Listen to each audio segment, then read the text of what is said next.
আপুনি আপোনাৰ স্কিনখনক গ্লো কৰিবলৈ বিচাৰে নেকি উজ্জ্বল কৰিবলৈ বিচাৰে নেকি তেতিয়াহ'লে এই ৰিলটো আপোনাৰ বাবে আজি মই লৈ আহিছোঁ নেচাৰ শ্বেয়াৰৰ মুলতানী মিট্টি পাউডাৰ এয়া হৈছে এক পৌৰাণিক পদ্ধতিৰ এটা ফেচ মাস্ক যিটো মানে 100% নেচাৰেল হয় বিলাহী এটা লৈছোঁ এতিয়া মই গ্ৰাইণ্ডাৰ মেচিনত ইয়াক ধুনীয়াকৈ পিচি ল'ম তাৰপিছত মুলতানী মিট্টি মিক্স কৰিম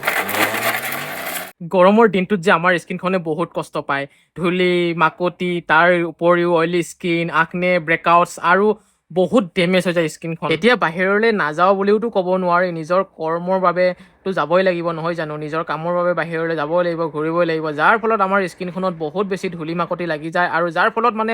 স্কিনখন বহুত বেছি বেয়ালৈ গতি কৰে আৰু অইলি হৈ যায় আৰু আমি ফেচ ৱাছ কৰাৰ পাছতো তাৰ কেইঘণ্টামান পাছত সেই একেই অৱস্থালৈ আকৌ ঘূৰি যায় কিন্তু নেচাৰ শ্বেয়াৰৰ এই মুলতানী মিট্টি পাউডাৰে এনেকুৱা এটা কাম কৰে যিটো আপোনালোকে মুখত লগালে বহুত বেছিকৈ ভাল ৰিজাল্ট পাব আপোনালোকে এবাৰ ব্যৱহাৰ কৰি চাওক আৰু এয়া কেৱল এক ফেচ মাস্কেই নহয় ই হৈছে এটা স্কিন ডেটক্স থেৰাপি এয়া যে 100% পিয়ৰ মুলতানী মিট্টি যিয়ে ডাইৰেক্ট ফাৰ্মৰ পৰা লৈ আহে আৰু বিনা কেমিকেল কোনো ধৰণৰ কালাৰ এড কৰা নহয় 15 মিনিটমান আপোনালোকে মুখত লগোৱাৰ পাছত মুখখন ধুনীয়াকৈ ধুই দিব আৰু তাৰ পাছত আপোনালোকে ডিফাৰেঞ্চ চাব স্কিনৰ